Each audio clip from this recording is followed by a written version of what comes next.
चलते हैं एक बहुत ही खास, एक जादुई कहानी की दुनिया में। तो फिर तैयार हो जाइए। हम गोता लगाने वाले हैं एक ऐसी रंगीन दुनिया में जहां सितारे नाचते हैं और बादल भी चल कर आते हैं। पता इस दुनिया का नाम क्या है? स्वर्णलोक, सोने जैसी चमक वाला देश। और इसी खूबसूरत जगह पर रहती है हमारी हीरो, सबसे तेज और सबसे बहादुर परी, अमृता। अमृता जितनी सुंदर है उतनी ही बहादुर भी। उसके नीले पंख तो बिजली से भी तेज हैं और उसके हाथ में हमेशा एक चमकती हुई तलवार रहती है। जैसे ही धरती पर कोई बच्चा मुसीबत में होता है ना, वो फुर पलक झपकते ही उसकी मदद के लिए पहुंच जाती है। लेकिन अमृता इन मिशन पर अकेले नहीं होती। उसका एक छोटा भाई भी है, 10 साल का नटखट प्रांजल।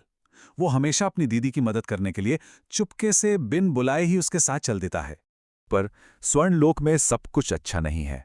वहां एक अंधेरा और डरावना कोना भी है, जहां एक काला मनहूस सा महल खड़ा है। ये घर है मंजुलिका का। जानते हैं, एक जमाने में वो भी एक अच्छी परी हुआ करती थी, लेकिन शक्ति और स्वर्णलोक के सिंहासन के लालच ने उसके दिल को अंधेरे और बुराई से भर दिया। तो देखिए, दोनों में कितना बड़ा फर्क है। एक तरफ है हमारी अमृता, जो बच्चों की हंसी और खुशी को बचाती है, और इसी खुशी से तो परियों को ताकत मिलती है। और दूसरी तरफ है वो डरावनी मंजुलिका, वो बच्चों के डर से अपनी ताकत बढ़ाती है। अब हुआ यूं कि एक रात जब स्वर्णलोक में सब सो रहे थे, अचानक अमृता के जादुई कड़े पर एक नीली रोशनी चमकी।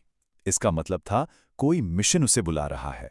अमृता समझ गई कि उसे फौरन निकलना होगा, लेकिन उसका छोटा भाई प्रांजल, जो सिर्फ सोने का नाटक कर रहा था, अपनी छोटी सी जादुई ढाल लेकर पहले से ही तैयार खड़ा था। और बस देखते ही देखते कुछ ही पलों में वो अपने सुनहरी दुनिया से उड़कर धरती के एक छोटे से गांव सूरजपुर पहुंच गए। वहां एक अंधेरे कमरे में 3 बच्चे डर के मारे कांप रहे थे। और जानते हैं कमरे के अंदर कौन था? मंजुलिका। वो बच्चों के मीठे सपनों को चुराने के लिए बुरे सपनों का एक काला धागा बुन रही थी।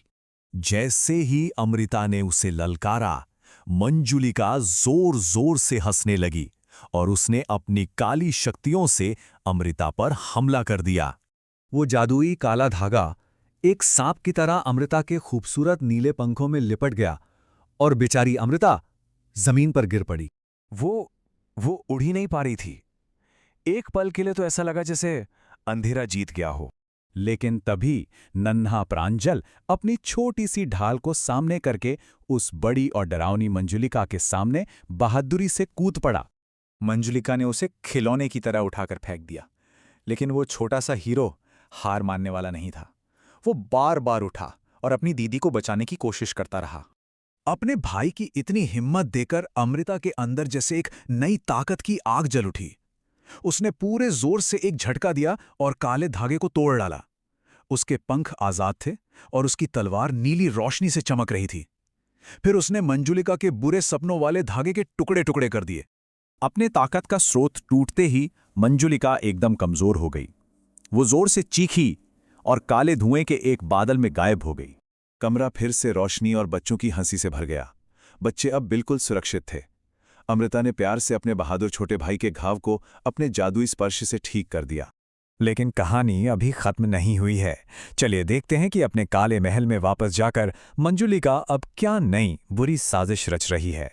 अपने अंधेरे महल में गुस्से से भरी मंजुलिका एक बहुत ही क्रूर प्लान बनाती है कि अमृता को हराने के लिए उसे पहले उसके भाई पर हमला करना होगा, उसकी सबसे बड़ी कमजोरी पर।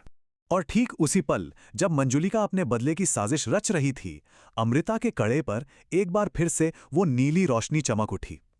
ये कहानी हमें एक बहुत बड़े सवाल के साथ छोड़ जाती है कि आगे क्या होगा।